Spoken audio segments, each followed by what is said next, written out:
तो अब आज किस तरह का सेटअप इंडियन मार्केट्स में एक्सपेक्ट करना चाहिए? यूएस डॉलर इंडेक्स में हम देख रहे हैं फिर से 96 की तरफ जाता हुआ वापस तो दिख रहा है। तो ऐसे में आज इंडियन मार्केट्स के लिए क्या स्ट्रैटेजी होनी चाहिए?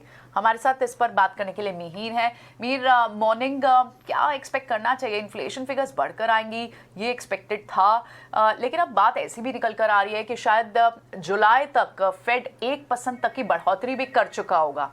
तो क्या ये इन एक्सपेक्टेशन को कैसे रीड करना चाहिए? इन्फ्लेशन फिगर्स को कैसे रीड करें? इंडियन मार्केट कैसे रिएक्ट कर सकते हैं आज? देखिए, इंडियन मार्केट्स का जहाँ तक सवाल है, आपने देखा ही होगा एसजीएक्स निफ्टी पर जिस तरह के क्यूज़ हैं तो नेगेटिव होगा। लेकिन मुझे लगता है कि सिर्फ आज के या शॉर्ट टर्म के बाज़ार पर फोकस करने की बजाय ये वक्त है थोड़ा ओवरऑल जो सिचुएशन इस समय दुनिया भर के बाज़ारों के सामने है और भारत के सामने भी है, उसे आपको ध्यान में रखना चाहिए, खासकर कल का जो डेटा आया है उसके बाद। क्योंकि देखिए हुआ क्या है, कल का डेटा आने के बाद उम्मीद से ज़्यादा जो महंगाई आई है उसने दरअसल फेड को जो रेट हाइक की ट्रैजेक्टरी है उसमें पीछे धकेल दिया है। अब तक हमें ये लग रहा था कि Fed is trying to keep pace और at least in line with curve चलने की कोशिश कर रहा था। अब सडनली इस डेटा के बाद आपको दिख रहा है कि they are behind the curve. तो बाकी सेंट्रल बैंकर्स की बात तो आप छोड़ ही दीजिए।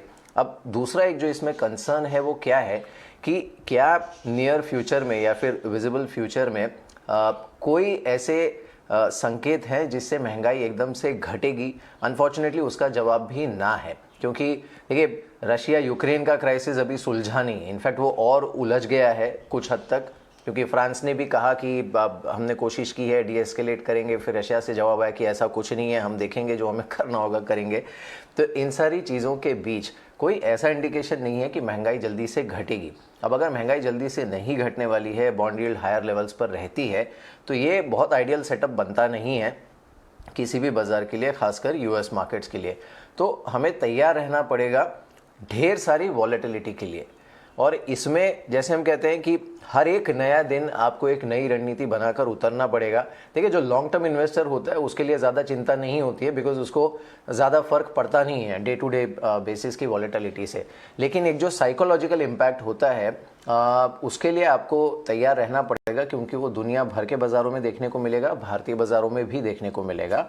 और सबसे बड़ी चीज़ ये है कि फेड अब कैसे रिएक्ट करता है। कल देखिए स्पूक क्यों हुआ है यूएस मार्केट्स, क्योंकि जो फेड ऑफिशियल्स के बयान आए उसमें उनका डेस्परेशन रिफ्लेक्ट कर रहा था कि it is a cause of concern, it is a cause of concern, और वो हो सकता है उम्मीद से ज़्यादा तेज़ी से रेट हाइक करे या फिर उम्मीद से ज़्यादा रेट हाइक करे। तो ये अगर होता है और डॉलर फ्लो दुनिया भर से रिवर्स होता है, तो वो एक शेर जो कभी आएगा जिसकी हम अक्सर बात कर रहे थे, शेर आया, वो ऐसे होगा कि दुनिया भर में जो क्वांटिटेटिव ईजिंग टेक्निकली अगर देखा जाए तो 2008 से ही जो चल रही है और कोविड के बाद और ज़्यादा चली थी, उसका फ्लो बहुत डेंजरस यू टर्न लेगा।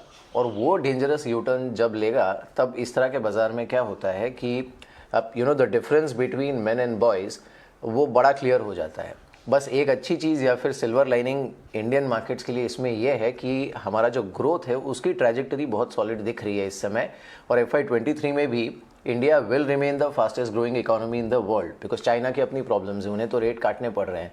सो they are trying to sustain economy. और ये जो ज़ीरो कोविड पॉलिसी उन्होंने अपनाई हुई है उसके चलते पूरी तरह से ना वो इकोनॉमी ओपन कर पा रहे हैं और ना ही पूरी तरह से इसे पटरी पे ला पा रहे हैं। हर किसी दिन आप देखेंगे कि कोई एक रीजन जो है वो सीवियर लॉकडाउन में चला जाता है। हांगकांग में एज वी स्पीक इस समय अब तक का सबसे गंभीर लॉकडाउन दुनिया भर का इस समय वहाँ पर देखने को मिल रहा है।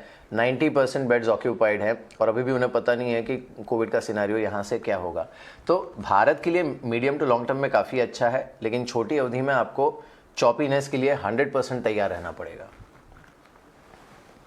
बता रहे हैं कि आपको चॉपीनेस के लिए तैयार रहना होगा। और ये बात तो कल हम इंडियन मार्केट्स के लिए बोल रहे थे कि गवर्नर ने स्टांस लिया है ग्रोथ का, लेकिन इन्फ्लेशन कम है या इन्फ्लेशन का खतरा नहीं है। भारत में भी ऐसा कहा नहीं जा सकता, इन्फ्लेशन तो